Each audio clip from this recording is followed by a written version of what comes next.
പണി കൊടുത്തതാണോ അതല്ല പണി കിട്ടിയതാണോ? രണ്ടായാലും BJPയെ സംബന്ധിച്ച് വലിയ തിരിച്ചടി തന്നെയാണ്. തദ്ദേശ സ്ഥാപനങ്ങളിലേക്ക് നടക്കുന്ന തെരഞ്ഞെടുപ്പ് ഘട്ടത്തിൽ BJP പറഞ്ഞ ചില കാര്യങ്ങളുണ്ട്.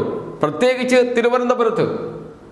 തിരുവനന്തപുരത്ത് BJPയെ വിജയിപ്പിച്ചാൽ 45 ദിവസത്തിനകം പ്രധാനമന്ത്രി നരേന്ദ്രമോദിയെ കൊണ്ടുവന്ന് നഗരവികസനത്തിൻ്റെ മാസ്റ്റർ പ്ലാൻ പ്രഖ്യാപിക്കും. കേരളത്തിന് തിരുവനന്തപുരത്തിന് വമ്പൻ പദ്ധതികൾ കേന്ദ്ര സർക്കാർ പ്രഖ്യാപിക്കും. ഇന്ത്യയിൽ ഒരിടത്തും നടക്കാത്ത വികസന പദ്ധതികളായിരിക്കും തിരുവനന്തപുരത്ത് പ്രഖ്യാപിക്കുക. വലിയ വർത്തമാനമായിരുന്നു BJP നേതാക്കൾ തെരഞ്ഞെടുപ്പിന് മുമ്പ്. BJPയുടെ സംസ്ഥാന അധ്യക്ഷൻ രാജീവ് ചന്ദ്രശേഖർ വാർത്താ സമ്മേളനം വിളിച്ചിട്ടാണ് ഇക്കാര്യം പറഞ്ഞത്. അത് ഏറ്റുപിടിച്ചു BJP നേതാക്കൾ. VV രാജേഷ് BJPയുടെ ആദ്യത്തെ മേയറായി ചുമതല ഏറ്റെടുത്തതിന് ശേഷം നടത്തിയ വാർത്താ സമ്മേളനത്തിലും ഇക്കാര്യം ആവർത്തിച്ചു. തിരുവനന്തപുരം പ്രസ് ക്ലബ് സംഘടിപ്പിച്ച മുഖാമുഖം പരിപാടിയിലും ഇക്കാര്യം ആവർത്തിച്ച് പറയുകയും ചെയ്തു. മോദി വന്നു, തിരിച്ചുപോയി. എന്തെങ്കിലും പ്രഖ്യാപിച്ചോ? ഒന്നും പ്രഖ്യാപിക്കില്ല എന്ന സൂചന കഴിഞ്ഞ ദിവസം തന്നെ പുറത്തു വന്നിരുന്നു. മേയർ തന്നെ വാർത്താ സമ്മേളനത്തിൽ പറഞ്ഞിരുന്നു, സമയം കിട്ടിയില്ല പദ്ധതികൾ തയ്യാറാക്കാൻ. അതുകൊണ്ട് നരേന്ദ്രമോദി, ഇന്ത്യൻ പ്രധാനമന്ത്രി, വലിയ പ്രഖ്യാപനങ്ങളൊന്നും നടത്തില്ല എന്ന്. രാജീവ് ചന്ദ്രശേഖർ ഇതുവരെയും ഒരക്ഷരം വേണ്ടിയിട്ടില്ല. അദ്ദേഹത്തെ കാണാനില്ല, കേൾക്കാനില്ല. നാണം കെട്ടത് BJP നേതാക്കൾ മാത്രമല്ല, BJPക്ക് വോട്ട് ചെയ്ത തിരുവനന്തപുരം കോർപ്പറേഷനിലെ വോട്ടർമാരും നാണം കെട്ടു. തലയുയർത്തി നടക്കാൻ പറ്റാത്ത അവസ്ഥയായി. BJP പ്രവർത്തകർക്കും BJP നേതാക്കൾക്കും ആരാണ് പണി കൊടുത്തത്? അത് കേന്ദ്ര സർക്കാരാണോ? ഇനിയിപ്പോൾ സംസ്ഥാന BJP നേതൃത്വമാണോ? VV രാജേഷിന് ഒരു പണി കിടക്കട്ടെ എന്ന് കരുതി BJP നേതാക്കൾ തന്നെയാണോ? ഇതൊക്കെ ഇനി അറിയാനിരിക്കുന്നതേ ഉള്ളൂ.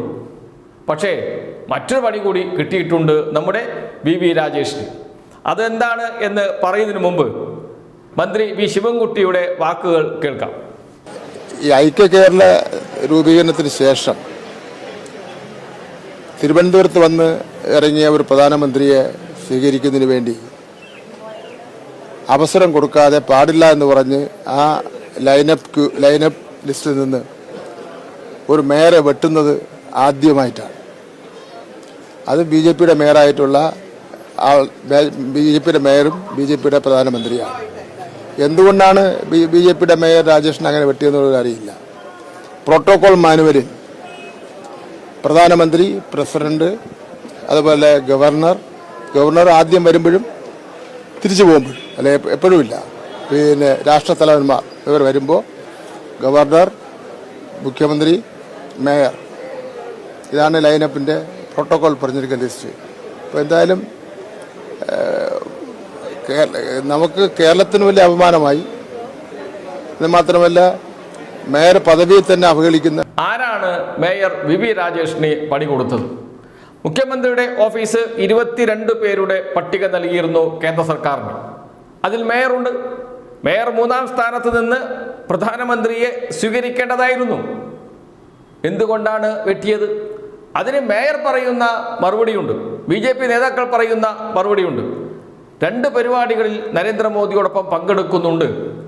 അതുകൊണ്ടാണ് മേയർ VV രാജേഷിനെ വിമാനത്താവളത്തിൽ സ്വീകരിക്കുന്നതിൽ നിന്ന് ഒഴിവാക്കിയത്. ഇതാണ് ന്യായീകരണം.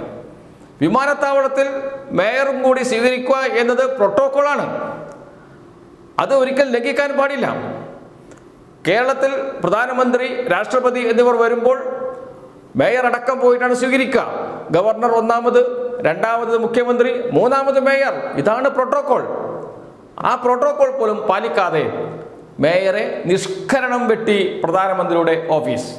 പ്രധാനമന്ത്രിയുടെ ഓഫീസല്ല വെട്ടിയത്, BJPയുടെ സംസ്ഥാന കമ്മിറ്റി ഓഫീസിൽ നിന്ന് ചിലർ കളിച്ചതാണ് എന്നാണ് പുറത്തു വരുന്ന വാർത്തകൾ. V ശിവൻകുട്ടിയും അത് പറഞ്ഞിട്ടുണ്ട്. BJP നേതാക്കൾ നേരത്തെ പറഞ്ഞത് എന്താണ്? തെരഞ്ഞെടുപ്പിന് മുമ്പ് പറഞ്ഞ വാക്യങ്ങളുണ്ട്. ഇന്ത്യൻ പ്രധാനമന്ത്രി നരേന്ദ്രമോദി കേരളത്തിലേക്ക് വരുമ്പോൾ BJPയുടെ മേയർ ആചാര വസ്ത്രമണിഞ്ഞ് സ്വീകരിക്കാനുണ്ടാകും. അത് BJP പ്രവർത്തകരുടെ അഭിമാനമുയർത്തും. ഇതൊക്കെയാണ് പറഞ്ഞത്.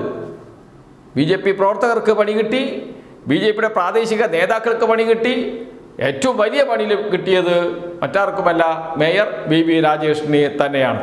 എന്ന് വെച്ചാൽ മേയറായി VV രാജേഷിനെ കൊണ്ടുവന്നതിൽ ചിലർക്കൊക്കെ വലിയ അസംതൃപ്തിയുണ്ട്. ആ അസംതൃപ്തിയുടെ ഒന്നാം സ്ഥാനത്ത് നിൽക്കുന്നത് സംസ്ഥാന അധ്യക്ഷൻ രാജീവ് ചന്ദ്രശേഖർ തന്നെയാണ്. രാജീവ് ചന്ദ്രശേഖറിന് മറ്റൊരാളെയാണ് മേയറാക്കാൻ താല്പര്യമുണ്ടായിരുന്നത്. BJPയുടെ സംഘടനാ സംവിധാനം, RSSന്റെ ഇടപെടൽ, ഇതൊക്കെയാണ് VV രാജേഷിന് മേയർ പദവി ലഭിക്കാൻ കാരണം. അത് BJPയുടെ സംസ്ഥാന നേതൃത്വത്തിലുള്ള വലിയ നേതാക്കൾക്ക് പിടിച്ചിട്ടില്ല. അതുകൊണ്ട് പരമാവധി പണി കൊടുക്കുക, കിട്ടുന്ന അവസരങ്ങളിലെല്ലാം പണി കൊടുക്കുക. ഇതാണ് ഇപ്പോൾ BJP നേതൃത്വം ചെയ്യുന്നത്. അങ്ങനെയാണ് VV രാജേഷിനെ വെട്ടിയത് പ്രധാനമന്ത്രിയെ സ്വീകരിക്കാനുള്ള പട്ടികയിൽ നിന്ന്. അതോടൊപ്പം തന്നെ വലിയ പദ്ധതികളൊന്നും പ്രഖ്യാപിക്കാതെ പ്രധാനമന്ത്രി വന്നിട്ട് പോയത്. രാജീവ് ചന്ദ്രശേഖറാണ് പറഞ്ഞത് 45 ദിവസത്തിനകം വൻ മാസ്റ്റർ പ്ലാൻ പ്രഖ്യാപിക്കുമെന്ന്. എല്ലാം തയ്യാറായിട്ടുണ്ട് എന്ന്. എവിടെ പോയി തയ്യാറാക്കിയ മാസ്റ്റർ പ്ലാൻ? എന്തുകൊണ്ടാണ് രാജീവ് ചന്ദ്രശേഖർ ആ മാസ്റ്റർ പ്ലാൻ മേയർക്ക് കൈമാറാതിരുന്നത്? കാര്യങ്ങളെല്ലാം വ്യക്തമാണ്. തുടങ്ങിയതേയുള്ളൂ ഭരണം, BJPയുടെ കോർപ്പറേഷൻ ഭരണം. അതിനു മുമ്പ് തന്നെ തമ്മിലടിയും ആരംഭിച്ചു എന്നർത്ഥം.